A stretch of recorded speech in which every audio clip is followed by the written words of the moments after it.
So yeah, we just have 20 minutes to possibly wrap things up. So today's session is going to be so short and very focused, and a continuation to the same concept we started last time. So we're having basically two, if you remember, two main models that we discussed last time. سوري لو قاطعك بس عادي لو الكويز حق صندي خلينا يوم ثاني عشان عندنا ميدترم نفس اليوم. في بنات معانا معهم عندنا ميدترم فيزيكس. Is it next week؟ لأن لما سألت المرة اللي فاتت كنت قالت لي إنه بيكون 21 بعدين لما فتحتها طلع 28. No, there is 20 for 220 course. It's 21. For 201 course, it's 28. إيه عادي يمكن switch ده. I can switch them. إذا يعني عادي عند البنات إحنا عندنا midterm physics. Okay. Oh, you're not taking the other course? لا أنا ما Oh, okay. I see. Okay, can you just send me an email about it if everyone is okay? هم ما أتوقع عندهم midterm. Okay. I don't think that's going to be an issue if there's no conflict. But anyways. بنات. Yeah, either there is. 21 و 28 بس بدل. عادي في الحالتين رح يضل عندنا بالنسبة Sorry for that. سوري دكتور قاطع. No, it's okay. Just send me an email about it, please. Okay, thank you. All right. So yeah, we discussed here last time waterfall model and incremental model, or we call it iterative sometimes, and the reuse oriented that we plan to touch base on today. If you remember, we were talking about the general aspects of scope, time, and cost, and which one is actually flexible and which one is very strict and defined. And we also talked about the level of changes, or how can you respond to be a very custom product, let's say that's customer oriented, or let's say product oriented. I think we stopped it here last time. Yeah, we did? Okay. So we were discussing that this can end up with a less cost in terms of changing, let's say, documents, because we don't do actually changing documents.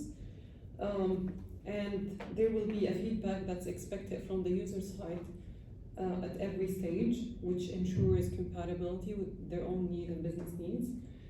Of course, faster delivery, and we do things in increments instead of waiting for a long time. And of course, for drawback, we said that no documentation is usually visible, and that puts the entire project under risk. And it could be only measured progress-wise in terms of whatever deliverables we are actually providing. The structure itself might degrade, might be very complex, and later on it can be very hard for you to accommodate changes. So in general, to define whether it's incremental or waterfall, we need to think of 5 main aspects: requirements, architecture, deployment, changes, and scope. So the way we start, you need to start asking yourself some questions. Are requirements fixed or variant? So these are things that are clearly defined, they can't actually change or not. For the architecture, does it involve only a front end, or there is a back end where there are some databases, let's say, connected, there is DevOps, let's say, or connected services and APIs, so how the structure is actually made. And for deployment, do we do it all as a single release or a full release? What is the difference? So if this is a fixed requirement, this is going to be which approach? Waterfall. If this is variant, this is incremental. If we request deployment, let's say, to be a single release at a time, then this is incremental. If this is a full deployment, like one time, this is waterfall. If changes are frequent, this is incremental. If it's not, then this is waterfall. Scope, if it's predictable, so I can tell what's happening. That's waterfall, excellent. And if not, this is incremental. All right, so in general, these were the things we discussed last time: the process models, different activities, as we said, the specification, design, implementation, verification, and testing, and which of these sub-phases actually do collapse at one point. We talked about the adaptation to changes, and the modern approach is our next step to discuss. So next will be some case studies that I will show you, okay? And you just need to read the description and tell me if you will go with the waterfall model or iterative model, and the reason why. We will discuss the reuse model and something we know as COTS, and we will look again into the software development life cycle and all the phases it involves, and we will explain them one by one. So let's get started with the first case study. Have a look here. So banking system upgrade. Can you tell, can you tell if this is incremental or on the other side, waterfall? Waterfall. Who's saying waterfall? Okay, who's saying incremental? Okay, just one? Okay. So it is actually waterfall. Why? Because the requirements are strict. The requirements are fixed, And there's right? no room for experimentation. There's no room for experimentation, so we don't expect changes, right? So people came into you, although the system is tricky actually by title, right? So when we think about banking, okay, that's a huge one. But if requirements are clear, people know exactly what they want, you have no issue, right? But if they keep on requesting changes, if the same title was provided in another context, this can be an iterative one. Okay, now look at this second case study. So you have e-learning mobile application, like MyPython, let's say.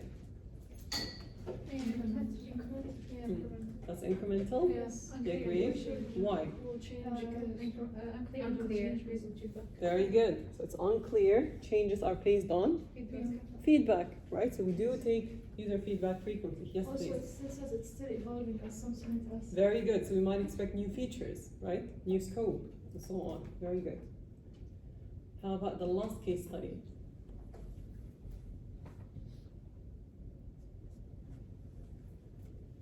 Incremental. Hmm. Tested in stages. Okay.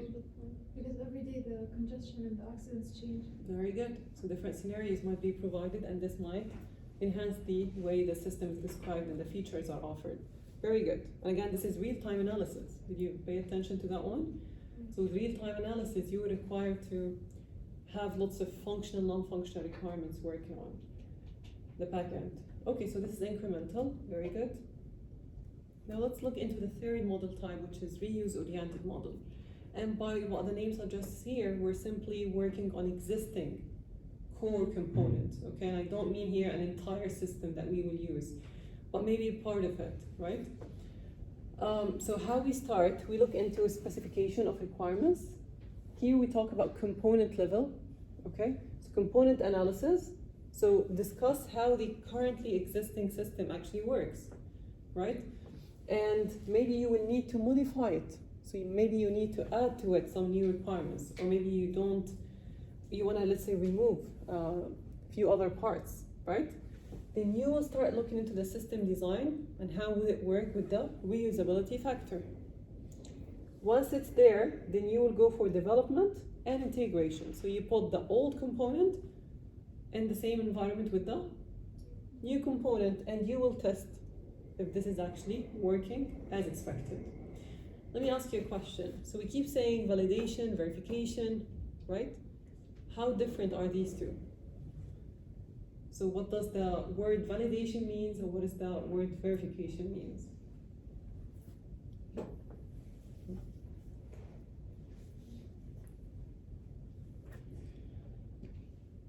Just whatever comes to your mind. Yes.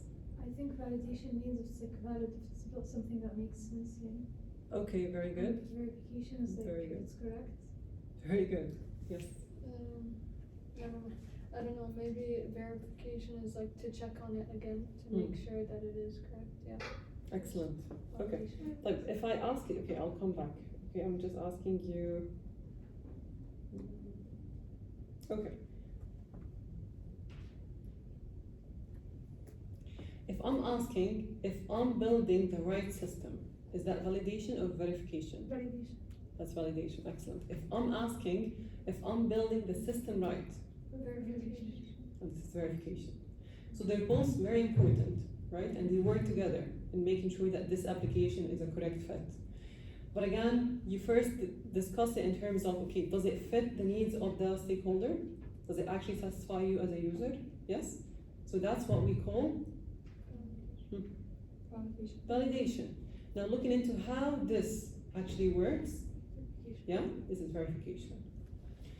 Okay, so what happens in between here? So we start with the specification, we discover the existing software, right? We try to evaluate it in order for us to tell, okay, this is gonna work or not. Then we have the refinement phase, where we can simply add any of the new requirements, let's say, to the earlier one. So refinement ends up with new list of requirements, yeah? Once we have it ready, we go for configuring our system. We adapt the new components to work with existing ones. And we develop new components as we need, right? Once these two are ready, we go for system integration. And this is very critical point, trust me. We see it a lot in capstone projects, especially when the projects, let's say, involve some hardware aspects and software aspects. So sometimes they go for a model, let's say, for a traffic light monitor, or I don't know, could be anything. So they build this hardware infrastructure, they connect the cables, they come up with a very nice prototype, right? And then let's assume that you control this with your phone, right?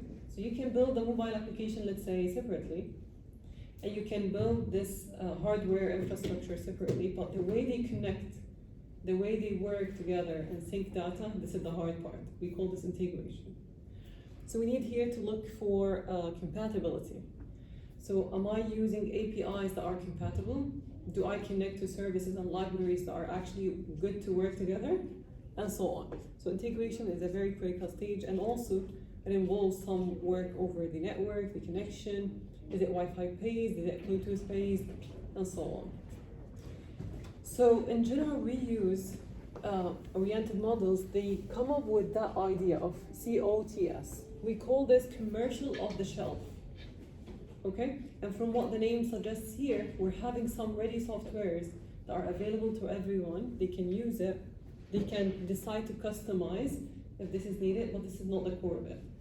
And we call back what we discussed before about two different types of development. One is general, and the other is custom made. So if I go with the commercial off the shelf, is that general or custom made? General. That's a general one, right? But there's still possibility to make it custom if I want, but I will have to pay a lot for it. Exactly. So think of lots of applications and services that could be utilized, just reused instead of being recreated from scratch. I mean, LLM in general, like the general concept behind AI and how the chatbots work, became now something that's open source. Anyone can use it, right? You can integrate this into your own program. You can connect to the way OpenCV works and stuff like that. You don't have to recreate the wheel, right? So we look into Google services, let's say, we look into Oracle services, we look into LinkedIn, let's say, available plugins or things that could be incorporated somehow with other applications. Microsoft, of course, and so on. Red Hat, let's say, for cybersecurity. I mean, Twitter can be part of corpus that could be used, let's say, for NLP or natural language processing. There are lots of things. So before I jump here, let me ask you. So now we're happy, we're working with existing systems, right? Can you tell me what are the benefits? What are the disadvantages? Let's start with the good side. So what do you like about this as a developer? Yes? Less, right? Yeah? Yeah, less time. Less time, very good. Excellent. Like pretty direct set of steps. Okay, so things are already there for you. You don't need to restart it, right? So most likely it's gonna be, we'll validate it, we'll test it. You can just use. Excellent, very good. It's accessible to everyone. Accessible everywhere, very nice. So you all use, let's say, Canva? Yes. You all use ChatGPT? Yes. Even if you will purchase an edition, right? Like a subscription. Even if you will pay for it, you get good use of its own service, right? If anything happened wrong, what do you do?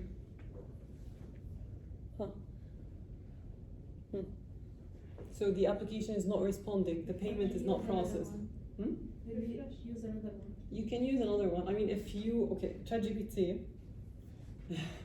if it's just like it's not accepting, let's say, your payment, let's say for renewal, You could contact them. you can contact them. Very good. So there is support, right, of the service that's being provided. And at any point, if you face a trouble, there is a team 24/7 available to you, right? You can reach out, they can help you, they can assist you, they can connect to your own account remotely, they can fix things, right? So that's the beauty about using things that are already there, available for everyone. You get service up and running, you get also support whenever needed. Very good. And of course, as you mentioned, less cost, right? Now, can you tell me the dark side about it? Yes. Maybe no, it's not fully curated to what you need exactly. Thank you. So Sometimes it's missing. Not tailored enough to address your own needs. Very good. Yes.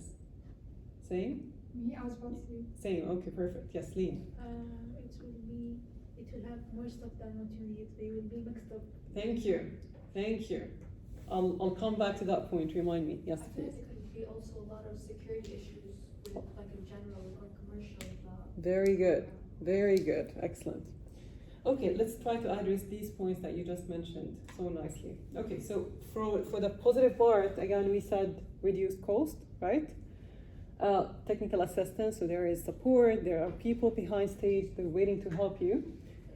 Easy to deploy, so you don't really need to worry about server, you don't need to worry about how this host will actually work, or how you pay for it, this is there. And if there is any update, let's say to ChatGPT while you are subscribed, you get it, right? You get it without any extra payment. If security was enhanced, then it's a feature to you, yeah? If the bandwidth was increased, then this is again a benefit to you, and so on. So all upgrades are done internally, and you don't need to worry about extra fees for them. That's the positive part. Negative one is there's no competition. What you have is what other people have, right? So you use ChatGPT, I use ChatGPT. You use Canva, I use Canva, right? So what makes that business actually different, right? So if we are both having bank, okay, let's assume Sab and Rushdie, let's say, okay, they both have ERP systems or CRM systems. And they both went to the same service provider and they incorporated the service part of their own application. What is different? As a customer, did you feel a change? No. So using this, using that, doesn't really matter. Doesn't bring up loyalty, right? So what I can find your side, I can find with other people as well. So no competition, unnecessary features, like you mentioned. And let me tell you a short story about it. Like last year, we were called for a meeting to build a system that's mostly addressing the new spaces that are currently opening with the new College of Medicine building and beyond. So people don't actually know how to find offices, they don't know how to find, let's say, new labs and stuff like that, especially with the changes that happened to the office spaces. So many people actually switched it. So it became so hard for us to just keep it on paper or just, accessible through emails for new people coming, or let's say guest speakers or anyone who doesn't know the campus well, they feel really lost. So we were asked actually for this meeting to bring up the whole idea to life, that we can do a system that manages the process. And we faced lots of problems here. I'm not going to tell you it went crystal clear and beautiful. The main concern behind it was we only have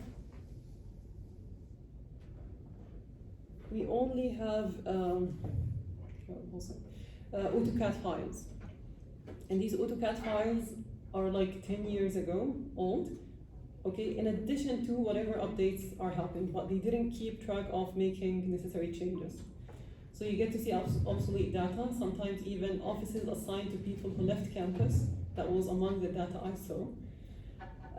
Sometimes you see, like, I saw myself, my name is placed under another office, which is not there, okay? So there are lots of issues that we went through as we progressed, let's say, with the development stage. So we referred back to them. We said, okay, I think we need to rescan the entire space again. Okay, it's not up to date and we can't rely on existing data. So the main idea here was to bring a third-party company that can go over scanning the entire space, like all the buildings, all the floors, all the classrooms, and they will start annotating it. So they can tell us, okay, this building is that big, size-wise, and this is, let's say, the office number, and who is the person, let's say, assigned to that place, and stuff like that. So the system they provided us was actually among the COTS, okay? So it was very nicely made, and it can get you even inside the place, like you can visualize it 3D. So it was very, very advanced, beautiful, okay? But when looking at how would we use the system, it's very super complex. So too many features, okay, and not all of them we actually need. So we don't really need to offer, let's say, reservation for offices. We don't want to reserve labs, right? So we can only reserve classrooms or things that are public for people. But the system was not designed for that purpose. It was only made general, so any organization can use. So yes, we ended up with having lots of unnecessary features. They paid for it, by the way, and it's a huge amount that's being renewed every year. But again, it doesn't fully give you what you want standalone. You take this and few other things that you might even need, right? دكتور who's fault؟ Who's what? who's fault؟ يعني خطأ مين بيكون؟ I would say it's too many people.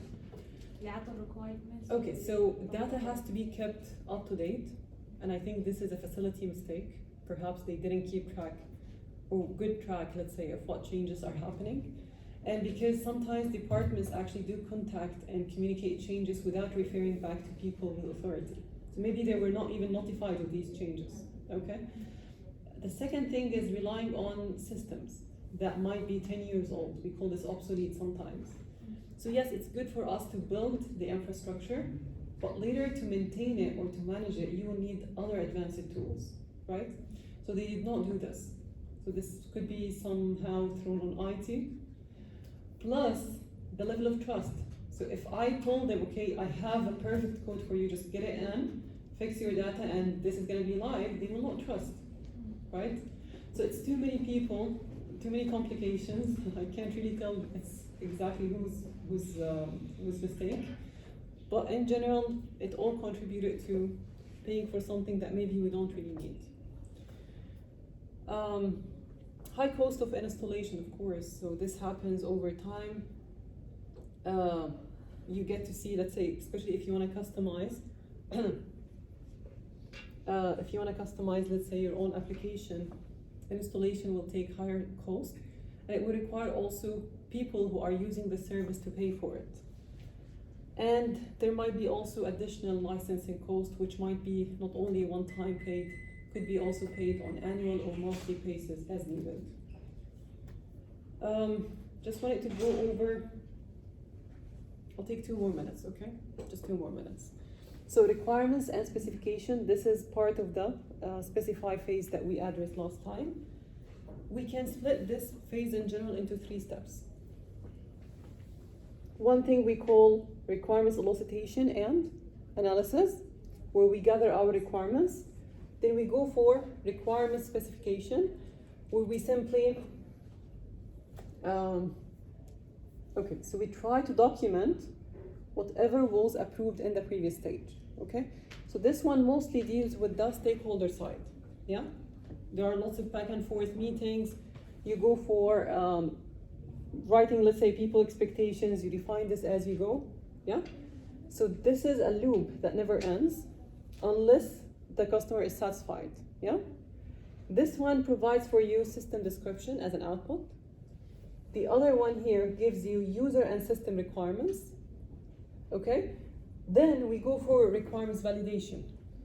So now we have this listed. Let's go for validation. Let's double check with the stakeholder.